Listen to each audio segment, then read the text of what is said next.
Okay, so I come in and we talk, we have a 90-minute film and you like it.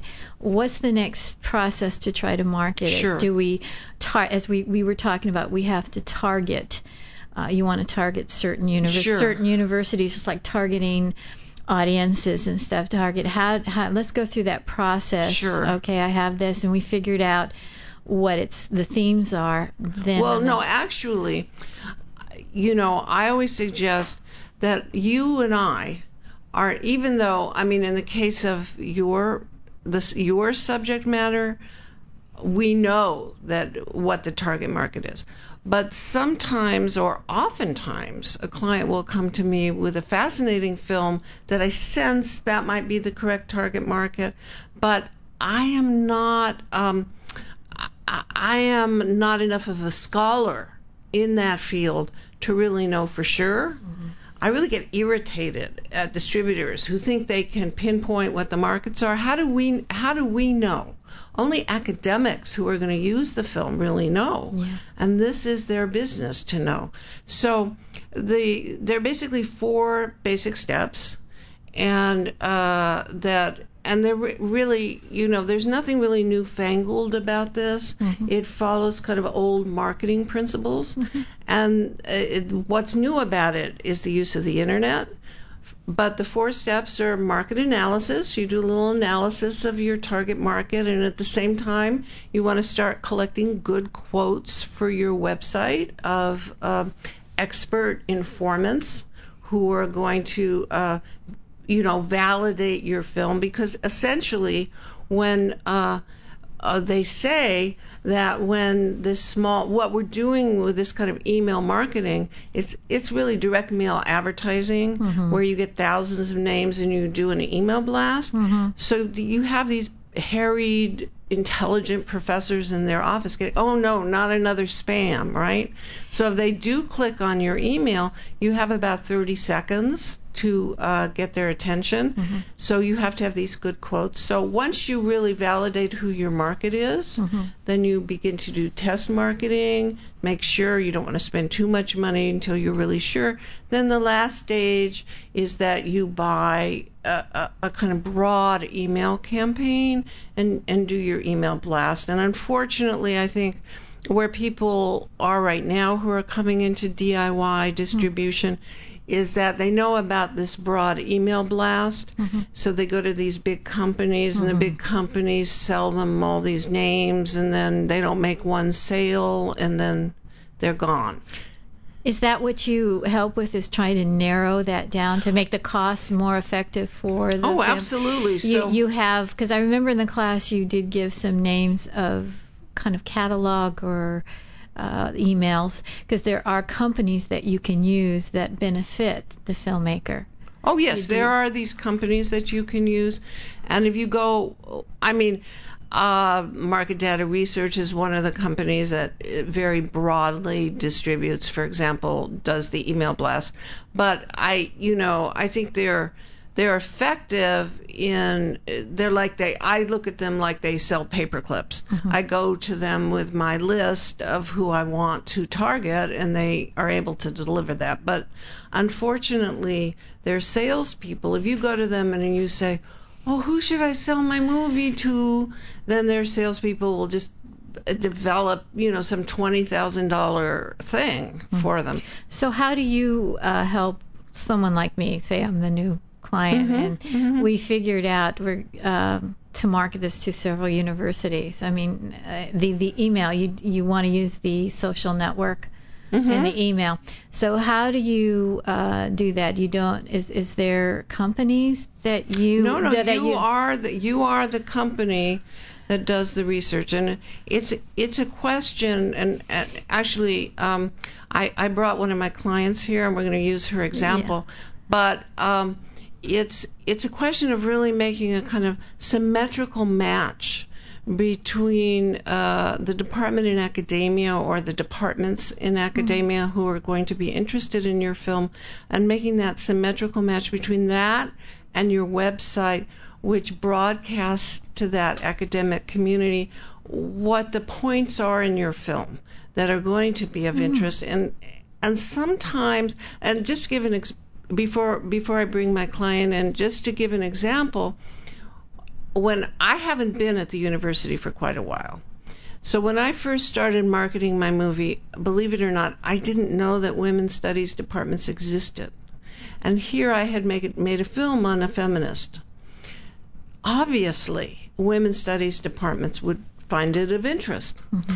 So I had to find that out. That was one of the things I had to find out about academia in order to know who would find my film of interest. So it's really, now that might be an obvious to a lot of people, but that's an example. Mm-hmm. So in terms of talking about target marketing, this process of mm-hmm. target marketing, right. I want to bring in a real life example that I think is also a really, I find it just exceptional. It continues to surprise me. So I want to introduce a colleague of mine and also a recent client. Her name is Linda Jassim. She has directed over 90 films. And in addition, recently she received her MFA at the USC School of Architecture and became a landscape designer. Mm-hmm. And I think it was because of that entrance into that academic field mm-hmm. that she was able to understand how a past film that she had made that would be excellent for that market, why that was. And I think without that background in landscape design and architecture, she wouldn't have known that. And so Linda, why don't you just begin by talking a little bit about how you got into do-it-yourself distribution, why you chose to distribute that film and so forth?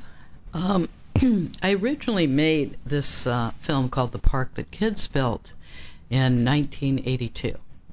And it was made for an educational film company for the middle school market. And at the time it was very successful. Mm-hmm. It just basically talked about intervention in the urban core. It was a really trashy lot that some school kids and their teachers basically raised $100,000 to build a new park in their neighborhood. A very devastated neighborhood. So, after many years, it was on the shelf. And when I went back to school, I showed it. And people really reacted strongly. That is amazing. You've documented this process. Well, when I saw Judith Dancoff and how successful she was with also, an older film, I got me thinking, but I didn't really think of that movie until a colleague showed it at a community meeting. And she said she was just head over heels. It's so inspiring. You have to do something with this film. And I thought, oh, okay, well, what am I going to do here? And Judith was my inspiration. I went to her class, and I used Judith as a coach. But, I had to then go out and buy the rights. So I got hold of the rights to the film and looked at college catalogs. What Judith was saying about college catalogs mm-hmm. is key. I found all the urban studies. I went and looked at Harvard, Yale, all the really big schools. What are they studying? And this film fit in perfectly. So I went ahead and made a website, designed it myself, and got an inexpensive programmer to help me put it together, put on clips on the website, and really marketed it to academia. And that would be urban studies, landscape architecture, and architecture. And then composed a letter which Judith advised me on, that idea where they open it up, they get the message immediately. And let me just stop for a second and say, in terms of this letter, what she's talking about is you have your website, mm-hmm. but when you are when you get your email blast from MDR or whoever it is that you buy it from, they basically send out that HTML cover letter. Mm-hmm. The cover letter then refers the reader to your website. So the cover letter, it begins even with something as simple as what is the subject header. Mm-hmm. Because if you do not have the correct subject header, it's like a haiku. If Linda had put simply the title of her film, The Park That Kids Built, how many people are going to open that subject header? Yeah. Not that many. And then you get them to the little cover letter, and they've got to read it quickly, be able to read it in 30 seconds. Don't go on and on and on forever with all your awards and who you are and this, that. Because with emails, as we were talking, people, you got to hit them right away. And the subject line. Yeah. When I was Take You, and as well as another film marketing, is you've got to get their attention. So the title can be ambiguity. They're not too sure. If you're targeting a university that this would fit, you've got to get their attention on that first line and that subject line to do it. I wanted to ask, before we go on, you were mentioning before the email blast, is there a particular company's name? Right. Well, first, are there several that you would recommend? There are absolutely several. And, I don't have the exact website here, but the American Library Association, and this is what makes the Internet so great, because obviously it's a wealth of knowledge. Right. Turns out the American Library Association has a wonderful website where they put out a whole list of helpful papers. And on the left-hand column, they have, number 1, number 2, number 3. I think the third paper that they do is called Marketing to Libraries. Mm-hmm. And so I think if you Google American Library Association plus Marketing to Libraries, you will find it. Hmm. And there they list several of those companies. So one of the email blast companies is this company called Market Data Research. Mm-hmm. It'll be listed there along with other ones, but it is more expensive. For example, for me, 4,000 names costs about $1,500. And that gets into issues such as price, because if you're selling your movie for $20, then obviously that's not going to be worth it. But I sell my movie for $250, and Linda's film is shorter. How long is your film? My film is 19 minutes, which is great classroom length. Yes, that is. And I sell it for $175. Yes. Plus postage. Plus postage. So yes. No, I'm sorry. Go ahead. Well, so but I also think that I believe that when you're going about do-it-yourself distribution, you need to go about it in a very kind of financially safe way. Mm-hmm. You don't want to just jump into that email blast. So I like to have this step in the process called test marketing. Mm-hmm. Turns out there are wonderful, very useful, less expensive list people that you can buy. And that's someone that I've worked with, that Linda's worked with, and other people. His name is Richard Dill. I think he's been spoken about a lot on DocuLink. He's in New York City. And so once we I think the step in the process that's really essential is for filmmakers to confirm to themselves that yes, my little 30-minute film is for $250, or my 19-minute film for $175 is really going to sell. Mm-hmm. And at the beginning you think, oh no, how could this be? How could this possibly be? Mm-hmm. But then when you get enough confidence, you feel ready to buy the more expensive list.